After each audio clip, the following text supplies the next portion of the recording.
outside your immediate family, who do you spend time with? Who are the 5 people that you spend the most time with? And can you honestly take a look at your life and say how your life has been impacted and affected by those people? I'm super blessed to have some people in my life, lots of people in my life that challenge me and make me want to be better. What have you done with your adversity, suffering, challenges, hardships? What have you done with them? Have you made similar decisions to Cody that have made you better and not bitter?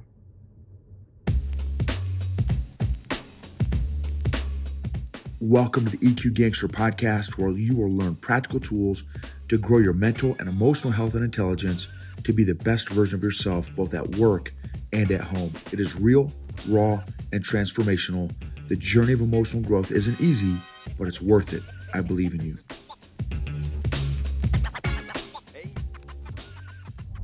EQ Gangsters. This episode is going to be either one of the few titles here: ownership and initiative, or what have you done with your pain, adversity, suffering, and challenges. Amazing story about a young guy I just met named Cody. Cody, I want to share his story. It's such a powerful story. First, let me share some things I'm thankful for. I'm thankful for springtime. I'm thankful for all 4 seasons. I'm thankful for for trees. I'm thankful for all the stuff about God's nature that I'm not even aware of. Like, I remember when I was a kid, however old you are when you learn photosynthesis, I'm like, what on earth? Like, that is crazy talk. And all that happened by chance over 5 billion, gazillion, trillion years, because 2 random particles that came from nowhere happened to turn into hundreds and thousands and millions of different intelligent design systems. Dude, I think it takes way more faith to believe in evolution than to believe in God. Like that's a whole nother conversation, right? The law of entropy, that everything goes towards a state of chaos. Like, if you leave your house, if you don't clean your house, what happens to your house over the course of weeks, months, years? They get overgrown and it turns into chaos. What happens if you drop a cell phone off of the Empire State Building? It blasts into 100 pieces. And how long will it take? How many millions and billions of years will it take for that cell phone to come back together and log into a network and start operating again? Right? Oh, it's so funny. But there's so much stuff in life that I'm not aware of that I'm so thankful for. Here's another one that I'm so thankful for: blood coagulation. The blood coagulation process. Now, don't quote me on this, but there's a series called The Truth Project. Highly recommended. I just saw 1 episode of The Truth Project, and the 1 episode that I watched of The Truth Project was talking about blood coagulation. And so this is a long time ago, that I was like 15, 20 years ago. So I'm going to mess up some of the stuff. So just don't quote me on it. Just go watch The Truth Project and find out for yourself. But it's something like this. It's plus or minus a little bit. In order for blood to coagulate so that, you know, we don't bleed out, there are like 50 steps that have to happen in order for blood to coagulate. And it's got to be, it's a very specific, chronological, systematic process in order for blood to coagulate. It has to be step 1, and then step 2, and then step 3, and then step 4, and then step 5. It's not random. It's a very, very specific process. And check this out. Somewhere in this process, our cells, and again, disclaimer, I'm not a biologist or a doctor, but this is the gist of it. Somewhere in our cells, somewhere in this process of blood coagulating, our cells like actually create little micro engines. No joke. Like, no, and there's videos of this stuff in this Truth Project, like, you know, under whatever those ninja high-powered microscopes are that can see like cell level activity, and it legit shows these cells during the blood coagulation process building little micro engines in order to further the blood coagulation process. It was mind-boggling. So anyway, so that's also something I'm very thankful for. I'm thankful for different colored flowers, yellow flowers and purple flowers and white flowers and red flowers and just all the amazing colors of flowers. I'm thankful for animals, all the different kinds of animals. I'm thankful for the animals that we have for the food that we're able to eat. I'm thankful for the vegetables that we're able to grow and have vegetables. I'm thankful for smart people. I'm thankful for diligence and resilience. I'm thankful for warriors. I'm thankful for soldiers that are willing to put their lives on the line. And like my buddy, for those y'all on YouTube, so thankful for my buddy Ryan Savard, who is a special operator at a special missions unit, who paid the ultimate price and gave his life for our country back in 2012. And I'm thankful for the families of the soldiers that are willing to put their family in service for the country. Like, it's not just the service member, it's the whole family that's on, you know, that goes through that experience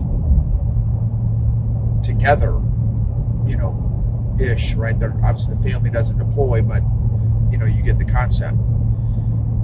Okay, so Cody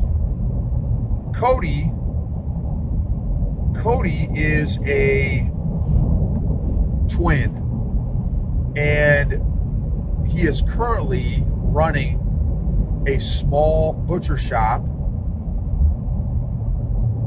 in a little small town, and he's 35 years old, married, has a kid, and nicest dude. I'm like, hey, you know, any chance that we could get a tour, me and my buddy get a tour of the operation you've got? And he's like, oh yeah, of course, man, I'd love to. Small little town, you know, shop operation. Because I don't know the first thing about butchering, not the first thing. And so, you know, and you guys know I love learning. Like, I love learning. And so he's taking us around. He's showing us the whole, we got to see the entire process from literally the cow walking in the chute to steaks on the other end. Now, it's not the same cow the same day, because I didn't realize this, but they hang the meat for some, you know, some butcher shops do it differently. This particular butcher shop hangs the meat for 13 to 14 days to age it. I guess it helps the taste or the flavor of the beef or something like that. I didn't get that all fully dialed in and fully understand, because I guess some butcher shops will do it for 21 days, some even longer. I've heard Wagyu beef, the real fancy beef, is like they even do longer than that. But kind of your standard, I guess, butcher shops is somewhere in that window. And so I'm like, well, how long have you been working here? He's like, 12 years he's been working there. And I'm like, okay, well, like, what's your story? Like, well, how did you learn about all this? He's like, dude, I didn't know anything about butchering or nothing. I'm like, did you go to a course, take a course, or go to school for it? He's like, no. He's like, literally, I was the scrap guy. Like, hey, go throw these scraps out in the trash, and go take out the trash, and go help that trucker, cowboy guy bring his truck up. And he was all the little odds and ends guy. Make copies of the paperwork, and, you know, help put these labels on the meat and on the packaging and stuff. So literally started at the bottom of the food chain, no pun intended there, at the butcher shop. And he's like, I tried to learn as much as I could, and, you know, so started doing that and kind of worked his way up. And there'd be somebody sick, and he's like, oh, okay, well, yeah, I've been watching how they do it, so, you know, let me help out, let me jump in there. And so, like, he just progressed along because he was so kind of hungry to learn, until, you know, so then he started doing stuff. And the son of the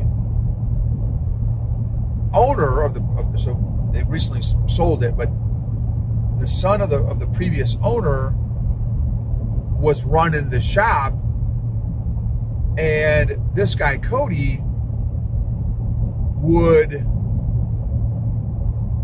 kind of pay attention to what that guy was doing. His name was Mitch, who we got to meet also. He was the previous owner, the family that owned it previously. And so Cody would just kind of, on the DL, and not, you know, not to say DL, but would just watch what Mitch did, and kind of, you know, the things that Mitch liked to do, you know, and then he'd kind of watch what Mitch didn't like to do.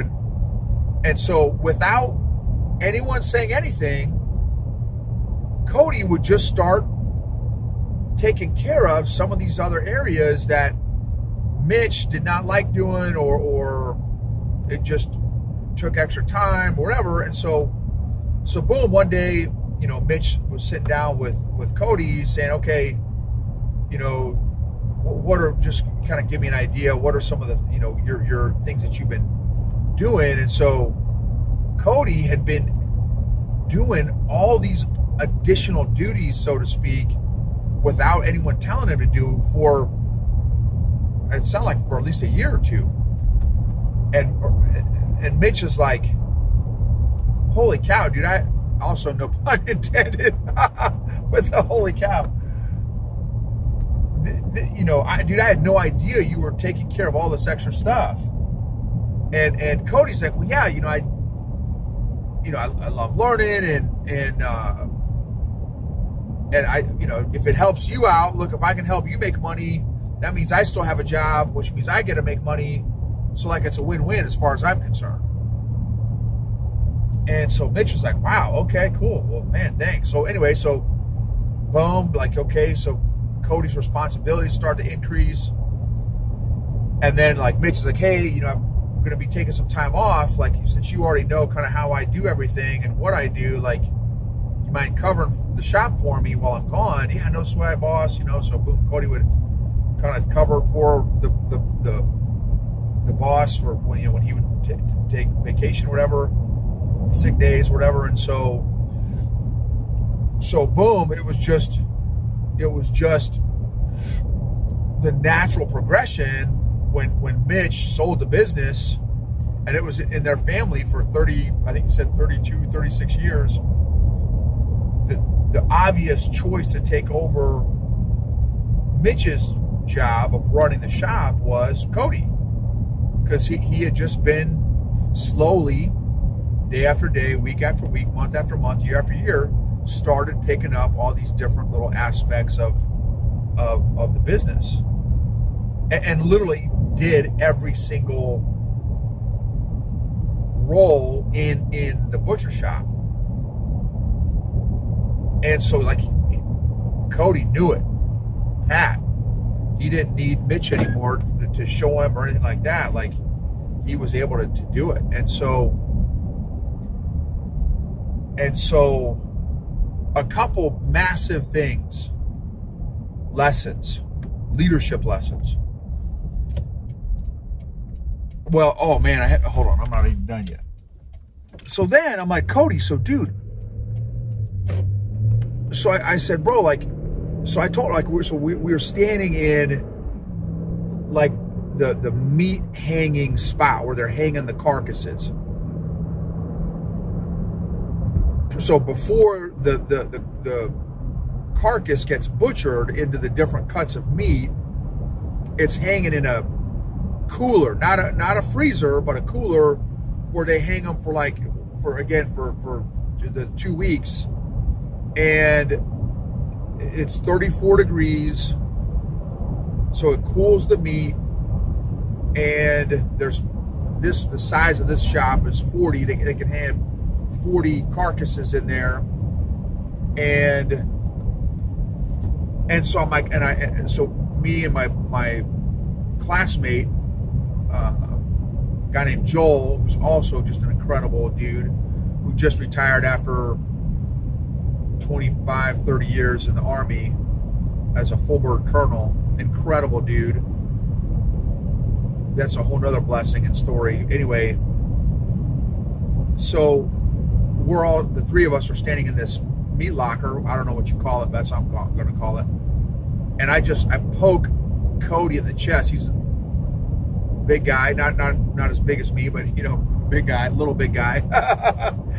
And I poke him in the chest. He's got this great smile, super kid.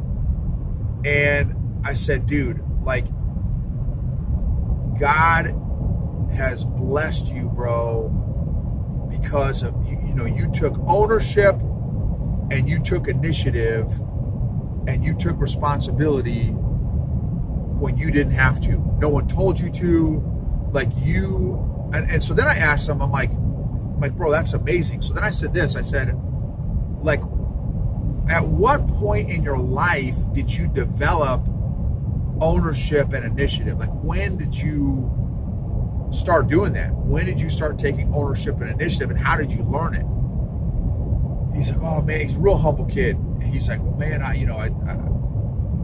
can't take the credit. He's like, I just, you know, both my parents, I'll just say this because I don't want to give too many details just for privacy's sake. He had a rough upbringing. He had a rough upbringing with both parents. Very rough upbringing. So at a very young age, one of his neighbors, who's a country guy, kind of a cowboy country guy, needed help on his farm. And so he asked Cody, when Cody was a kid, like literally, now this is years ago, pre all the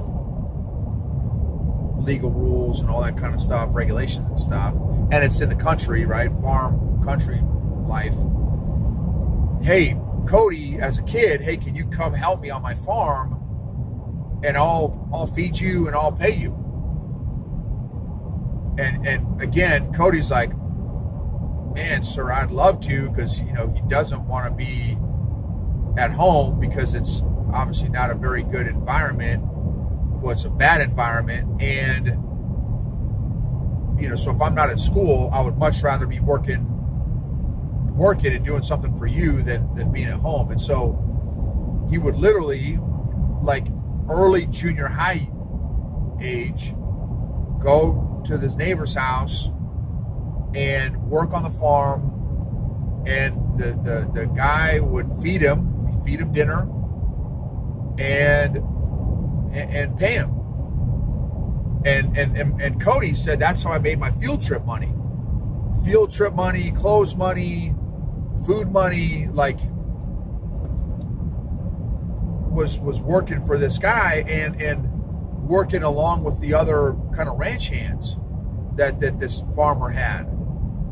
And so, I got to be around men that just had an amazing work ethic and didn't have to be told what to do. Like once they kind of got the gist of what's going on, okay, now this is what has to happen. They go and made it happen. And so I was exposed to it very early as a kid. And then my next job when I was, a senior in high school, was working at another ranch, and it was an exotic farm, exotic animals farm or something, where they had tigers and an elephant and a giraffe, and super cool deal. And he's like, and that family, it was a family ranch, and that family, like I lived with the family, and I did all the house chores, I did the trash, I cooked for the family, and they gave me a room, like literally room and board, and fed me and paid me. And so I was like their like live-in ranch hand / house manager too. So I would do all the house chores, I would do all the farm ranch chores, and they were a Christian family, so I got to go to church with them and learn their values and a lot of biblical principles. And anyway, just he's like, so I have been really fortunate. And then he said, and I said, dude, that's incredible, the choices that you made to be where you're at. Like, boom, you're running your own butcher shop. I mean, it's not his, he's not the owner, but like, he's running the show, and he's been running it on his own for the past 3 or 4 years. And he's like, I said, dude, I'm just so proud of you, dude, for the decisions that you made. I said, because with your upbringing, you could have gone a very different path. And he said, well, I've got a twin brother that went the other path. And he said he made very different decisions. And so, so anyway, so I'll leave it at that. But what an inspiring story from this young guy who man, could have, again, his life could have turned out very, very differently. And he took ownership of his life. He paid attention to his environment, to those around him, learned some amazing principles. There's so many lessons from this kid's story, you know, and another video I saw, Tim Ferriss. You guys probably, if you haven't heard of Tim Ferriss, he's the Tribe of Mentors, 4-Hour Work Week. The guy's he's like a genius, incredible dude.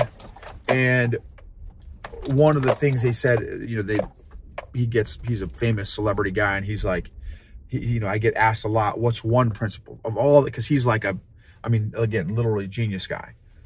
What's one principle that if you could only share one principle with the world, what would it be? And this guy, again, a genius. So he probably knows 10,000 principles that he could share. And he said, this is the one. Your life will, I don't remember the fancy way to say it, but your life will be the result of the 5 closest people that you spend the most time with. Something to that effect. You know, your income will be within 20% of the 5 people that you spend the most time with. Your spiritual life, your marriage, all the different areas of life will be directly affected and impacted by the 5 people that you spend the most time with. And so, I mean, that's another massive lesson. Who are the 5 people that you spend the most time with? And obviously you could include your immediate family, right? But I would say that wouldn't count. I mean, you know, so outside your immediate family, who do you spend time with? Who are the 5 people that you spend the most time with? And can you honestly take a look at your life and say how your life has been impacted and affected by those people? You know, have you been able to do that? You know, that's would be another great exercise. That's a great exercise, y'all. That's a great exercise. Can you